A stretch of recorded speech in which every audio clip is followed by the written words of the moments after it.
Hello, my name is Josh Tripp. Today, I'll be presenting on the Global Battle on Terrorism for Political Science 181. Terrorism is the unlawful use of violence and intimidation, especially against civilians, in the pursuit of political aims.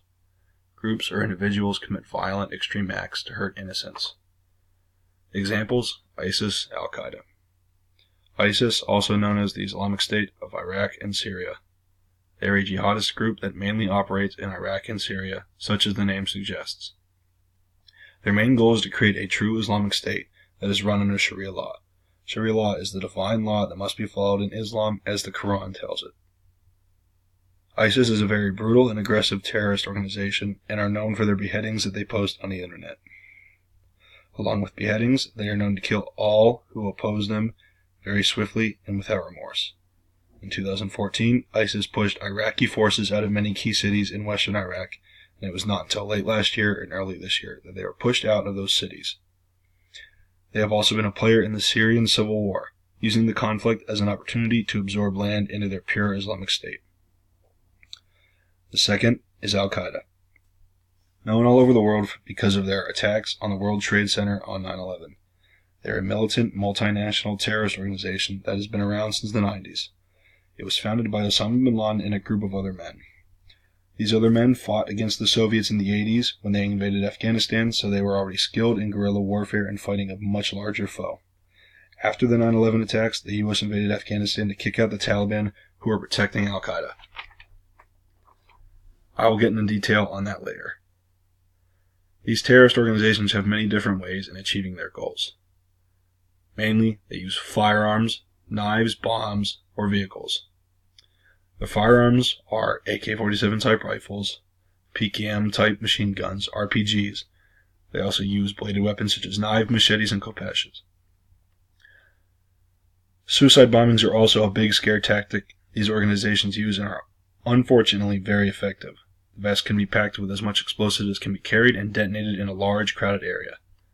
One of the main concerns for our troops fighting in the Middle East is IEDs, improvised explosive devices. These things kill more soldiers than firefights. They are put at random locations, roads, fields, and set off when soldiers get too near. What you see many times is an unspent artillery shell that is rigged with extra explosives and buried on the side of the road, waiting to be detonated. Another method used mainly in Europe is vehicles as a terroristic device. Firearms are all but banned in the UK, so vehicles are now being used to ram into crowds of people to kill as many as possible, along with knife attacks. Motivation. There are many different reasons that terroristic groups do what they do. I have narrowed it down to 5 that seem to be at the forefront of what they're doing. The first one is revenge. This is pretty straightforward. They feel like they've been wronged in some way, so they're striking back. A pretty good example of this is Timothy McVeigh, the Oklahoma City bomber. He felt that the government was overstepping and flexing its muscles a little too much. The Waco siege, Ruby Ridge, and other government raids were unjustifiable and caused needless death and bloodshed. The U.S. foreign policy was also something he did not care for at the time. McVeigh was a domestic terrorist, the worst the U.S. has ever seen. Religious beliefs are also one that we see a lot today in the Middle East. ISIS is a very good example here, as they want a true Islamic state.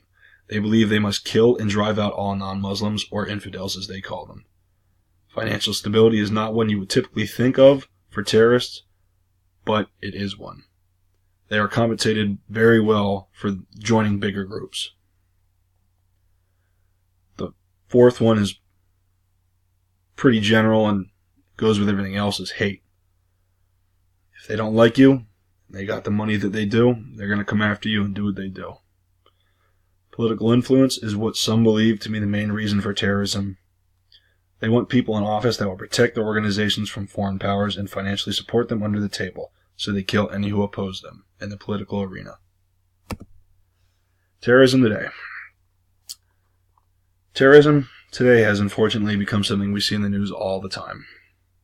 All over Europe, we've been seeing an influx of Syrian refugees displaced from their homes by the Syrian civil war. ISIS has gotten smart and has started having its members join the refugee groups, flocking through Europe, causing havoc and terror. Seems that every few weeks we see on the news about knife attacks in London and axe attacks in Germany. They are finding ways to commit these acts without firearms. One of the largest recent attacks was on the night of Friday the 13th, 2015 in Paris, France. ISIS coordinated for what seemed like a citywide attack. 3 suicide bombers detonated outside of a soccer match being played in Saint Denis.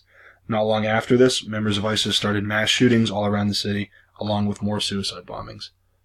They then started shooting at the Eagles of Death metal concert and took hostages. When the police got there, they breached, and the terrorists detonated their vests and were killed in gunfire. Back in the Middle East, there was heavy fighting in Syria and Iraq. Al-Qaeda had pushed back into western Iraq, and ISIS was fighting in both Iraq and Syria. One of these cities in Iraq was Mosul, which was captured by ISIS. They held it from 2014 until 2017, when it was retaken last year by Kurdish fighters in the Iraqi army. September 11th, 2001. This one almost needs no explanation. Everybody knows what 9/11 is. It was the worst terrorist attack in U.S. history. Nearly 3,000 people lost their lives and countless more were injured. 4 airliners were hijacked in all by 19 Al-Qaeda terrorists. 2 hit the World Trade Center in New York City, 1 hit the Pentagon, and 1 crashed in a field outside of Shanksville, Pennsylvania after the passengers fought back. It is thought that this plane was headed for the White House. Everyone knows about 9/11 and what it means for us Americans. Many people lost family members and loved ones that day. It affected us as a whole nation. These extremist groups had finally done it. They unleashed the beast that is the United States military. Not long after, we invaded Afghanistan to rid the world of Al-Qaeda. Fighting back. After 9/11, we told the Taliban government that in Afghanistan to give up Al-Qaeda or we would come get them. They refused. We invaded in October of 2001 to oust the Taliban regime and destroy Al-Qaeda. It started off with coordinated airstrikes followed by a full-scale invasion. After much fighting, we kicked Al-Qaeda and the Taliban to the mountains in eastern Afghanistan. We followed and pushed them out. It was at this point that the Taliban and Al-Qaeda turned their fighting into an insurgency, which is basically guerrilla warfare and hit-and-run fighting. They would blend in with the civilians and threaten if they ever talked or helped the Americans. It is because of this that we are still fighting there today. In 2003, we invaded Iraq. After defeating Saddam Hussein, power was up for grabs and many parties came to claim it. Al-Qaeda and the Taliban were there to get theirs. So we did what we do best with terrorists. We fought them and neutralized them. During the Syrian civil war, Al-Qaeda made its way into the country and started gaining land. They then had a split in leadership and a group splintered off, calling themselves ISIS or ISIL. ISIS then invaded Iraq and took over much land in the west. They used a tactic called Blitzkrieg, made famous by the Germans in World War II, to take over as much land as they could as quick as they could. In August of 2014, President Obama authorized airstrikes against ISIS. The U.S. then deployed more troops to Iraq to neutralize the new threat with direct military action. Killing Osama bin Laden. May 2nd, 2011. No doubt the most iconic moment in the War on Terror.